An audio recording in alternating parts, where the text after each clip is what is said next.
வணக்கம். இது ஐபிசி தமிழின் செய்தி நேரம். முதலில் தலைப்புச் செய்திகள்.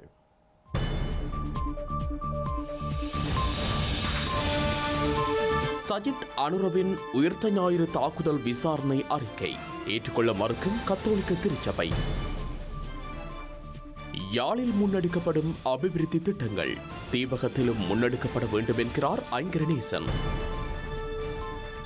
இலங்கைக்கு பயணம் செய்ய உள்ள ஈரான் ஜனாதிபதி கண்காணிப்புகளை தீவிரப்படுத்தும் இஸ்ரேல் மற்றும் அமெரிக்கா.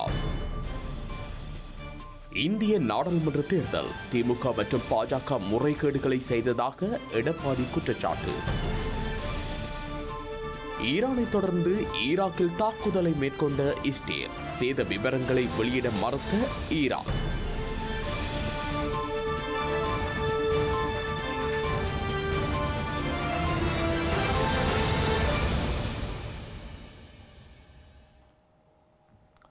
இனி தொடர்பான விரிவான செய்திகள்.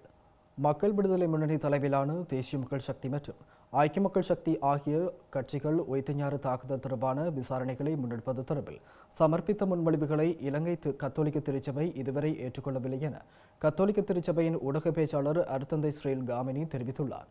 இந்த இரண்டு கட்சிகளுடனான கொழும்பு பேராயர் கர்தினால் மெல்கம் ரஞ்சித் ஆண்டகை சந்திப்பு தொடர்பில் பல விமர்சனங்கள் முன்வைக்கப்பட்டு வரும் நிலையில் அவர் இதனை தெரிவித்துள்ளார். இலங்கையில் கடந்த 2019ஆம் ஆண்டு நடத்தப்பட்ட உயிர்த்த ஞாயிறு தாக்குதல் தொடர்பில் தமது ஆட்சியின் போது விசாரணைகள் முன்னெடுக்கப்படும் என்பதை உறுதிப்படுத்தும் வகையில் தேசிய மக்கள் சக்தி மற்றும் ஐக்கிய மக்கள் சக்தி ஆகியவை கொழும்பு பேராயர் கர்தினால் மெல்கம் ரஞ்சித் ஆண்டகையிடம் முன்மொழிவுகளை சமர்ப்பித்திருந்தன. பேராயருக்கும் 2 அரசியல் கட்சியினருக்கும் இடையிலான சந்திப்பு தற்போது அரசியல் வட்டாரங்களில் பேசு பொருளாகியுள்ளது. இந்த நிலையில் 2 கட்சிகளாலும் சமர்ப்பிக்கப்பட்ட முன்மொழிவுகளை ஆராய வேண்டும் எனவும் இதனைத் தொடர்ந்து அவற்றை ஏற்றுக்கொள்வது தொடர்பில் தீர்மானிக்கப்படும் எனவும் கத்தோலிக்க திருச்சபையின் ஊடக பேச்சாளர் அருட்தந்தை ஸ்ரீல் காமினி தெரிவித்துள்ளார். அத்துடன் பேராயர் கர்தினால் மெல்கம் ரஞ்சித் ஆண்டகை 2 கட்சிகளினதும் முன்மொழிவுகளை பெற்றுக்கொண்டமை அவற்றை ஏற்றுக்கொள்வதென அர்த்தமல்ல எனவும் அவர் விளக்கியுள்ளார். எதிர்காலத்தில் வேறு அரசியல் கட்சிகள் இவ்வாறான அறிக்கைகளை முன்வைக்க விரும்பினால் அவற்றையும் கத்தோலிக்க திருச்சபை ஏற்றுக்கொள்ள தயாராக இருப்பதாகவும் ஸ்ரீல் காமினி தெரிவித்துள்ளார். யாழ்ப்பாணம் செம்மணி பகுதியில் சர்வதேச தரத்திலான துடுப்பாட்ட மற்றும் உதைப்பதாட்ட மைதானம் அமைந்தால் அயற்பிரதேசங்கள் மாரிகாலத்தில் வெள்ளத்தில் மூழ்கும் என தமிழ் தேசிய பசுமை இயக்கத்தின் தலைவர் ஐங்கரநேசன் எச்சரித்துள்ளார். குறித்த பகுதியில் துடுப்பாட்ட மற்றும் உதைப்பதாட்ட மைதானம் அமைந்தால் ஏற்படும் சாதக பாதகங்கள் தொடர்பில் பல்வேறு தரப்பினரும் பல்வேறு கருத்துக்களை முன்வைத்து வரும் நிலையில் அவரின் இந்த கருத்து வெளியாகியுள்ளது. யாழ்ப்பாணத்தை வரவேற்கும் செம்மணி வளைவு பகுதியை அண்டிய நிலப்பரப்பில் சர்வதேச தரத்திலான துடுப்பாட்ட மற்றும் உதைப்பந்தாட்ட மைதானத்தை அமைப்பதற்கான முயற்சிகள் நகர அபிவிருத்தி அதிகார சபையினால் முன்னெடுக்கப்பட்டு வருகின்றது. குறித்த பகுதியில் விவசாய நிலங்கள் மற்றும் மழை நீர் வழிந்தோடும் வழிகள் இருப்பதனால் மைதானங்களை அமைப்பதில் உள்ள சாதக பாதகங்கள் குறித்து ஆராயப்பட வேண்டும் என யாழ் மாவட்ட ஒருங்கிணைப்பு குழு கூட்டத்தில் வலியுறுத்தப்பட்டுள்ளது. கடந்த 12ஆம் திகதி நேரில் சென்று பார்வையிட்டு அமைச்சர் டக்ளஸ் தேவானந்தா விவசாயம் மற்றும் நீர் வழிந்தோடும் பொறிமுறையை உள்ளடக்கியதான தீர்வுகள் தொடர்பில் ஆராய்ந்து காணொலி வடிவிலான திட்ட வரைவை தனக்கு தருமாறு அதிகாரிகளுக்கு அறிவுறுத்தியிருந்தார். இந்த நிலையில் குறித்த பகுதியில் துடுப்பாட்ட மைதானம் அமைந்தால் அயல் பிரதேசங்கள் மாரிகாலத்தில் வெள்ளத்தில் மூழ்கும் அபாயமும் கோடையில் கடும் நீர் பஞ்சத்திற்கு ஆளாகும் அபாயத்திற்கும் நேரிடும் என தமிழ் தேசிய பசுமை இயக்கத்தின் தலைவர் ஐங்கரநேசன் எச்சரித்துள்ளார். அத்துடன் யாழ் நகரின் நுழைவாசல் என்பதற்கான செம்மணி பகுதியில் துடுப்பாட்ட மைதானத்தை அமைப்பதற்கு முற்படுவது எந்த வகையிலும் ஏற்புடையது அல்ல எனவும் இதுவரையில் அபிவிருத்திகள் எதனையும் காணாத தீவக பகுதியொன்றிலேயே குறித்த மைதானத்தை நிறுவுவது சாலச் சிறந்தது எனவும் அவர் குறிப்பிட்டுள்ளார். இஸ்ரேல் மற்றும் ஈரானுக்கு இடையிலான போர் மேலும் தீவிரமடைந்தால் இலங்கை போன்ற சிறிய நாடுகள் பாரிய அளவில் பாதிக்கும் என ஐக்கிய தேசிய கட்சியின் பிரதி தலைவரும் ஜனாதிபதி சிரேஷ்ட ஆலோசகருமான ருவன் விஜயரத்ன தெரிவித்துள்ளார். வியகம பகுதியில் இடம்பெற்ற நிகழ்வொன்றின் பின்னர் ஊடகங்களுக்கு கருத்து தெரிவிக்கையில் ருவன் விஜயரத்ன இதனை தெரிவித்துள்ளார். இஸ்ரேல் மற்றும் ஈரானுக்கு இடையிலான போர்நிலை காரணமாக உலக நாடுகள் பல நெருக்கடிகளை எதிர்நோக்க ஆரம்பித்துள்ளன. இந்த சூழ்நிலையில் போர்நிலை தீவிரமடைவது இலங்கையை பாதிக்கும் என ஐக்கிய தேசிய கட்சியின் பிரதி தலைவரும் ஜனாதிபதியின் சிரேஷ்ட ஆலோசகருமான ருவன் விஜயவர்தன எச்சரித்துள்ளார். இதன் காரணமாக இலங்கையில் எரிபொருளின் விலை அதிகரிக்கக்கூடும் எனவும் அவர் குறிப்பிட்டுள்ளார். அத்துடன் ஈரான் ஜனாதிபதி இப்ராஹிம் ரைசின் இலங்கைக்கான பயணத்தின் போது ஸ்ரீலங்கா ஜனாதிபதி ரணில் விக்ரமசிங்க இந்த விடயம் தொடர்பில் பேச்சுக்களை முன்னெடுப்பார் என ருவன் விஜயவர்தன மேலும் கூறியுள்ளார். ஈரான் ஜனாதிபதி இப்ராஹிம் ரைசி இலங்கைக்கு பயணம் செய்யவிருக்கும் நிலையில் இஸ்ரேலின் மொசாட் புலனாய்வு சபையும் அமெரிக்க புலனாய்வு பிரிவினரும் கண்காணிப்பு நடவடிக்கைகளை தீவிரப்படுத்தியுள்ளதாக தெரிவிக்கப்பட்டுள்ளது. இலங்கைக்கு பயணம் செய்யுமாறு 3 மாதங்களுக்கு முன்னர் ஸ்ரீலங்கா ஜனாதிபதி ரணில் விக்ரமசிங்க ஈரான் ஜனாதிபதி இப்ராஹிம் ரைசிற்கு அழைப்பு விடுத்திருந்தார். ஈரானின் நிதியுதவியுடன் இலங்கையில் நிர்மாணிக்கப்படவுள்ள உமா ஓயா பல்நோக்கு திட்டத்தை திறந்து வைப்பதற்காக இந்த பயணத்தை மேற்கொள்ளுமாறு ரணில் விக்ரமசிங்க கோரியிருந்தார். இதற்கமைய இந்த விழாவில் பிரதம அதிதியாக கலந்து கொள்வதற்காக எதிர்வரும் புதன்கிழமை இப்ராஹிம் ரைசிம் இலங்கைக்கு பயணம் செய்யவுள்ளார். இதனைத் தொடர்ந்து ஸ்ரீலங்கா ஜனாதிபதி ரணில் விக்ரமசிங்கவையும் அவர் சந்தித்து கலந்துரையாடலில் ஈடுபடவுள்ளார். ஈரான் ஜனாதிபதியின் இலங்கைக்கான பயணத்தை முன்னிட்டு விசேட பாதுகாப்பு ஏற்பாடுகள் நடைமுறையில் உள்ளதோடு ஈரானிய சிரேஷ்ட பாதுகாப்பு உத்தியோகத்தர்கள் குழுவொன்றும் அண்மையில் இலங்கைக்கு பயணம் செய்து ஆய்வுகளையும் மேற்கொண்டிருந்தது. இந்த நிலையில் ஈரான் ஜனாதிபதியின் இலங்கைக்கான பயணம் தொடர்பில் அமெரிக்காவும் மேற்குலக நாடுகளும் எதிர்ப்பு தெரிவித்துள்ளதாக சர்வதேச ஊடகங்கள் செய்தி வெளியிட்டுள்ளமை குறிப்பிடத்தக்கது. யாழ்ப்பாண பல்கலைக்கழக உயர்பட்ட படிப்புகள் பீடத்தின் அடுத்த பீடாதிபதியாக சிரேஷ்ட பேராசிரியர் தி வேல்நம்பி தெரிவு செய்யப்பட்டுள்ளார். யாழ்ப்பாண பல்கலைக்கழக உயர் பட்ட படிப்புகள் பீடத்தின் தற்போதைய பீடாதிபதி பேராசிரியர் சே கண்ணதாசனின் பதவிக்காலம் எதிர்வரும் 26ஆம் தேதியுடன் நிறைவடைய உள்ளது.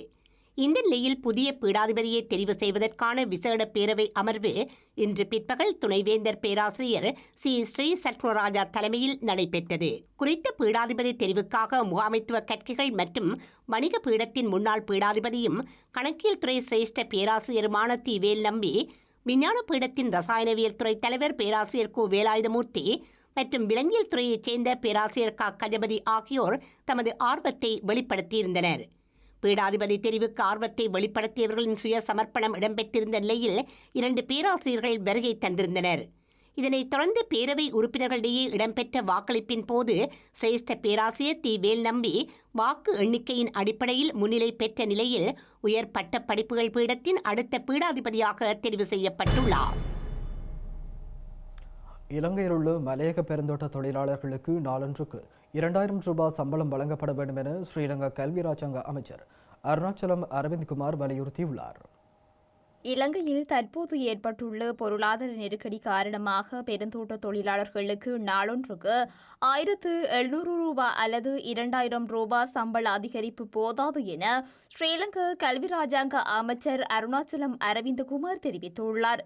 எனவே குறைந்தபட்சம் நாளொன்றுக்கு 2000 ரூபாய் சம்பளம் கட்டாயம் வழங்கப்பட வேண்டும் எனவும் அவர் வலியுறுத்தியுள்ளார். அதிகபட்சமாக 200 ரூபாய் சம்பள அதிகரிப்பிற்கே தோட்ட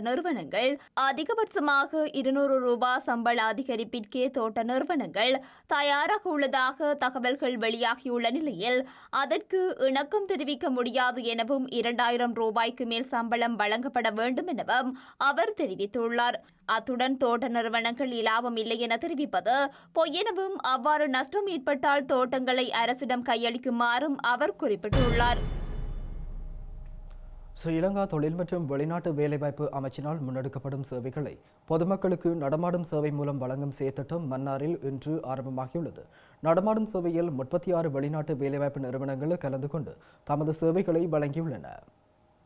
மன்னார் மாவட்ட அரசாங்க அதிபரின் ஏற்பாட்டில் தொழில் மற்றும் வெளிநாட்டு வேலைவாய்ப்பு அமைச்சர் மனச நாணயக்கார தலைமையில் குறித்த நடமாடும் சேவை இடம்பெற்று வருகின்றது. நடமாடும் சேவையில் ராஜாங்க அமைச்சர் காதன் மஸ்தான் உள்ளடங்கலாக திணைக்கள தலைவர்கள், பிரதேச செயலாளர்கள், பாடசாலை மாணவர்கள், இளைஞர்கள், யுவதிகள் என பலரும் கலந்து கொண்டுள்ளனர். இன்றைய தினம் ஆரம்பமான குறித்த நடமாடும் சேவை நாளை வரை இடம்பெறவுள்ளது.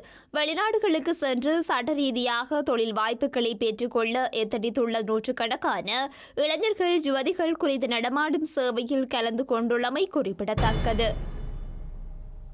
இலங்கைக்கு பயன்படுத்தப்பட்ட வாகனங்களை இறக்குமதி செய்ய அனுமதி வழங்குமாறு வாகன இறக்குமதியாளர் சங்கத்தின் தலைவர் இந்திக சம்பத் மெரன்சிங்கே கூறியுள்ளார். சுற்றுலாத்துறைக்காக வாகனங்களை இறக்குமதி செய்ய அண்மையில் அனுமதி வழங்கப்பட்ட நிலையில் அவர் இந்த கருத்தினை முன்வைத்துள்ளார். வெளிநாடுகளில் இருந்து இலங்கைக்கு வாகனங்களை இறக்குமதி செய்வதற்கு விதிக்கப்பட்டுள்ள தடை படிப்படியாக தளர்த்தப்படும் என ஸ்ரீலங்கா நிதி ராஜாங்க அமைச்சர் ரஞ்சித் சியாம்லப்பிட்டிய அண்மையில் தெரிவித்தார். இதற்கமைய ஸ்ரீலங்காவின் சுற்றுலாத்துறையை மேம்படுத்துவதற்காக சில வாகனங்களை இறக்குமதி செய்ய அமைச்சரவை அனுமதி வழங்கியிருந்தது. இந்த நடவடிக்கைக்கு ஒத்த வகையில் பயன்படுத்தப்பட்ட வாகனங்களை இறக்குமதி செய்யவும் அனுமதி வழங்குமாறு வாகன இறக்குமதியாளர்கள் சங்கம் கோரியுள்ளது. இதன்படி 3 முதல் 7 வருடங்களுக்குள் பயன்படுத்தப்பட்ட வாகனங்கள் இலங்கைக்கு இறக்குமதி செய்யப்பட வேண்டும் என அந்த சங்கத்தின் தலைவர் இந்திக சம்பத் மெரின்சிகே தெரிவித்துள்ளார். புதிய வாகனங்களை விட குறைந்த விலையில் பயன்படுத்தப்பட்ட வாகனங்களை விற்பனை செய்ய முடியும் என அவர் குறிப்பிட்டுள்ளார். அத்துடன் பயன்படுத்தப்பட்ட வாகனங்களை இறக்குமதி செய்ய மேற்கொள்ளப்படும் நடவடிக்கையின் மூலம் ஸ்ரீலங்கா அரசாங்கத்தின் வரி வருமானம் பாதிக்கப்படாதெனவும் இந்திக சம்பத் மெரின்சிகே சுட்டிக்காட்டியுள்ளார். நுவரெலியாவில் போதைப்பொருள் வைத்திருந்த குற்றச்சாட்டில் பிரித்தானிய பெண் உள்ளிட்ட 2 கைது செய்யப்பட்டுள்ளனர். சந்தேக நபர்கள் பயணித்த வாகனத்தை சோதனையிட்ட போதே ஸ்ரீலங்கா குற்றப்புலனாய்வு பிரிவினரால் 2 கைது செய்யப்பட்டுள்ளனர். நுவரேலியா டொப்பாஸ் பகுதியில் போதைப் பொருட்களுடன் பிரித்தானிய பெண்ணொருவர் உள்ளிட்ட 2 கைது செய்யப்பட்டுள்ளனர். கைது செய்யப்பட்டவர்களிடமிருந்து 19 கிராம் குஸ் போதைப் பொருளும் 3 கிராம் கேஸ் போதைப் பொருளும் கைப்பற்றப்பட்டுள்ளன. நுவரேலியா பகுதியைச் சேர்ந்த 28 வயதுடைய ஆணொருவரும் 35 வயதான பிரித்தானிய பெண்ணொருவருமே இவ்வாறு கைது செய்யப்பட்டுள்ளதாக காவல்துறையினர் தெரிவித்துள்ளனர். கைது செய்யப்பட்டவர்களிடம் விசாரணைகள் முன்னெடுக்கப்படுவதாக காவல்துறையினர் தெரிவித்துள்ளனர். செய்திகளின் நிறைவாக மீண்டும் தலைப்புச் செய்திகள்.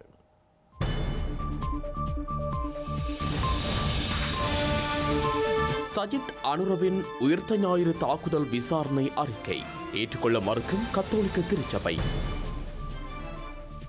யாழில் முன்னெடுக்கப்படும் அபிவிருத்தி திட்டங்கள் தீபகத்திலும் முன்னெடுக்கப்பட வேண்டும் என்கிறார் ஐங்கரநேசன். இலங்கைக்கு பயணம் செய்ய உள்ள ஈரான் ஜனாதிபதி கண்காணிப்புகளை தீவிரப்படுத்தும் இஸ்ரேல் மற்றும் அமெரிக்கா. இந்திய நாடாளுமன்ற தேர்தல் திமுக மற்றும் பாஜக முறைகேடுகளை செய்ததாக எடப்பாடி குற்றச்சாட்டு. ஈரானை தொடர்ந்து ஈராக்கில் தாக்குதலை மேற்கொண்ட இஸ்ரேல் சேத விவரங்களை வெளியிட மறுத்த ஈரான்.